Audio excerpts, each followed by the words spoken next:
Hi, this is Riva Starr on Music Radar, and I'm just showing you around my studio with some of the stuff that I use daily for my productions.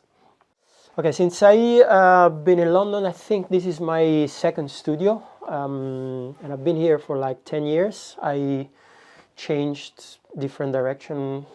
The first few years I was settled this way, but then I found that, having this position is better. Also considering the how loud the speakers can get in terms of bass and stuff. So yeah, I find that this is my best position. I use my Micromain 27.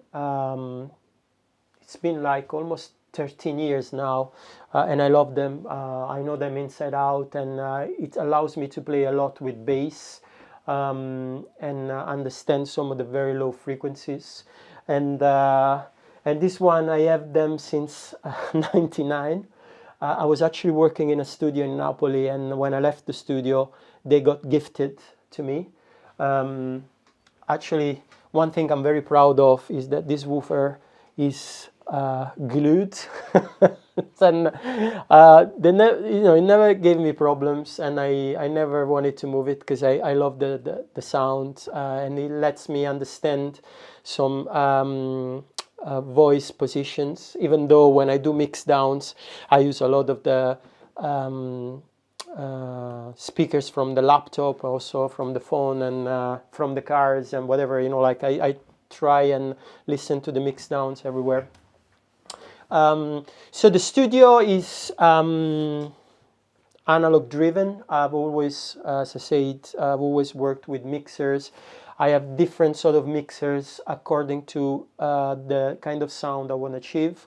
So I have the Neve centerpiece, which I'm using right now, which is a very warm sound. I like the silk sort of features that enhances and glue a bit more either the low end or the mid-high frequencies. I usually use the mid-high frequencies.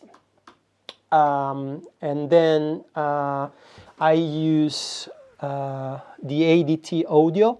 ADT Audio is a German company that comes from the ashes of Telefunken. So, and it's a very high quality sort of brand, technology brand. They produce these amazing summing units. This one is a bit battled. I've had it for like more than 15 years. And when I want to have sort of like clearer mixes, very transparent, I use that one. I also have a loop trotter that is a 24 channel mixer with 8 distortion units, which is same brand as this one, this 500 series, which is just a distortion unit that I use for synths or drum machines. When I record my 707, it goes through the loop trotter because I particularly like the way it sounds. But it's now been serviced, so no loop trotter to show you.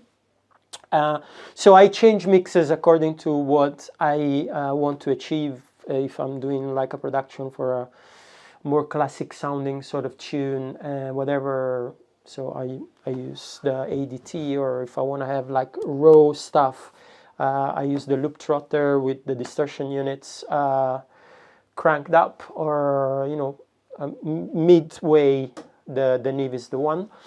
And then I have a bunch of keyboards, a lot even under the sofa because I don't have space, but I like to actually not patch them all at once, just have them as moving parts so that I can be more creative and not just because sometimes I feel like I get stuck if everything is patched and organized. I feel like you get into this sort of routine, production routine, and you end up just repeating yourself. Whereas if I change positions, if I move the Juno here and I put, I don't know, the OB6, or if I want to use the Waldorf, so I put it in here, and I take out the JVU and I use the word of, it makes everything a bit more dynamic, and it works better for me in terms of creativity. But I also have the Franklin, which is input switcher that allows me to connect different synths or drum machines or even the DJ mixer, so I can even have more of them working at once, and I can just switch them, and everything is connected through either the Galaxy Antelope or the Prism, which is connected through the Motu via ISIBU to my laptop. So yeah, this is pretty much set up. Sometimes I like to run the signal through my DJ mixer, the alias, because I like the filters. Sometimes I use the filters of the Torres, which is a nice sampler and has the Dave Smith filters. And depending on what I want to achieve, I use a lot of these pedals. Like these are nice delays from Moog. This is Line 6 Eco Park that I used to put to bring on stage when I was doing dub master for some of the bands in Italy. I used to be a lot into dub as well, and yeah, this was something is still with me. If I want to go very crazy, I can put some crazy distortion units like this one. This is very like rock and roll with the fuzz and the overdrive. It's pretty tough, but yeah, I have so a few synths, OB6 when I want to get some raw sounds. It's a bit more aggressive than the Prophet, and but very, very good. So I've done a lot of tracks from the Curveballs album that was out on True Soul through the OB6. I recently bought the Juno X, which is like a collection of most of the Juno keyboards. I have the Juno 106, the original, because every now and then I still like to play with the originals, because it's that kind of like vintage feel that I still like. But the quality of this one is amazing, and I've been using it a lot, as I told you on House of Mirrors as well. And then it's a bit covered now because I'm in a setup that I will explain in a second. I have the Nord Stage 4, which I bought expressly for the musicians that were coming in to do the sessions, and it's an amazing synthesizer, mainly made for, I suppose, for live performances, but it's perfect for the studio as well. You have different sections. You can do organs, piano, synth, and you have an effect section as well. You can layer all of them, and it's just amazing. There's some great sounds in there. I think We Made the World, which is a track on the album that I made with Bishop and Mafro, was made entirely on the Nord Stage 4, I think. And obviously there's well, I have the Waldorf, that has amazing bass. I really love using some of the leads and bass from here. It's an old machine, but it's still delivering, never gets stale on old. I sometimes, for bass lines, I use the Moog Minitor, which is pretty nice for leads as well. Obviously, I have some of the Roland originals, like this bass line, the TB303, which is without the actual bit here. But for this thing, I got like something like £600 discount because I was missing. I was like, that's fine. No one will see it unless I show it, like I'm doing now. And then I have a few drum machine like the 707. I have the original 909, but it's such a brand new kind of version of that one that every time I use it, I feel like I'm ruining it. So I'm just keeping it as a collection item. And I bought this replica made from Stead Electronics, the SR 909, which is exactly the same with some modifications. I have some distortion on the kick drum and some pitching on the hi-hat and clap, and it's amazing, and has some extra MIDI as well. And in particular, right now, what I'm testing is I'm doing some hyperloop sort of jam session, which is my my techno project, my more techno project. I did releases on Drum Code and Ovum and Second State, Pampot's label. So sometimes when I work a lot on songs, I feel like I need to change a bit the mood and produce different stuff. And at the moment, I'm just the concept is that I'm doing sessions without a sequencer, so I'm just syncing different machines. At the moment, I have the Steda synced with the 101 through the external input here.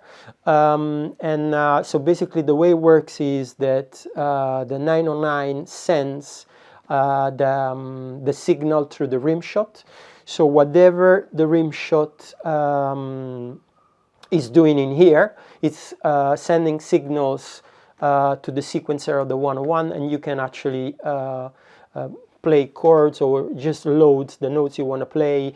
And obviously you need to take into account the number of rim shots you're playing to have like a precise loop. Otherwise you can even go random and see what comes out. And I'm recording these sessions in, as you can see in here, so the 101 is on a different channel, and the whole drums are running through the Electron, the analog hit, which has amazing distortion option and EQing and filtering. So yeah, once I fix the sound and I feel like it sounds good, I just go through 15-20 minute session where I just do different variations, and then I do the editing, just the editing on the sequencer, and then I proceed to do some extra processing and a summing through the mixer. So to give you an example, for instance, so now you have this beat going. For instance, if you turn up the rim shot, that's what it's doing. And it's basically connected to the sequencer here, where I played 4 notes. They're actually following the rim shot outputs. Now muting the rim shot. You can have basically the 101 and the drum machine getting synced together, and you can play and just work on frequencies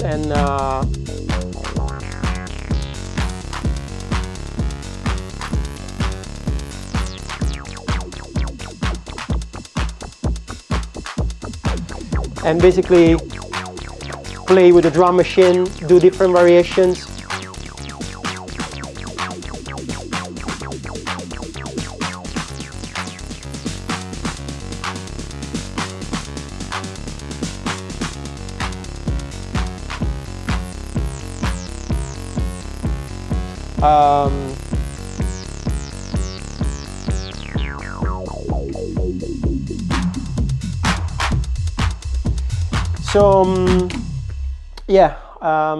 Next will be syncing this one to a 303, and then I want to sync it to the Juno, and then probably use a bit more of a complex setup here to have different synths all synced together with the CV gates. And like I use this one from Roland, which is amazing, the SBX1.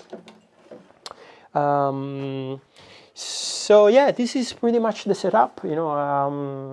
It's very versatile, and it allows me to be creative, really. And I like to to work with musicians in a way that I can offer them different options, and we can easily switch to different solutions. You have 3 preamps here, a Neve and 2 API. The first 2 I usually use them for the synths, Neve for the voice, sometimes the API for the voice, depending on what I want to achieve. Loop trotter is a bit of a jolly if I want to give the extra sort of crunch to the sounds. So in terms of processing, I have a few things that I put as an insert for different things, like the mix bus from SSL. I use it for the drums most of the times, to get them very nice and tight. I have the distressor there that I mainly use for when I actually re-record some kick drums. I probably use them, that one, for the snare drum and the kick drum on the lower end kick drum on House of Mirrors. On the bass is very good as well. And I have this little thing here, the Vox 2, which is upside down from Next, which is apparently, they tell me, the vocoder that the Beastie Boys used for Intergalactic. And yeah, it's pretty nice. And yeah, this is more the processing section. But you know, this is mainly the way I work, and I'm not using that many plugins because I don't know, I just feel I start losing myself behind all the processing and stuff. I quite like the sound to be good since the start, so I do a lot of work beforehand so that I don't have to use that much of, you know, of the internal processing, unless I want to just intervene in some EQing and maybe some kind of like sound shaping sort of, you know, morphing sort of effects. And yeah, this is pretty much it.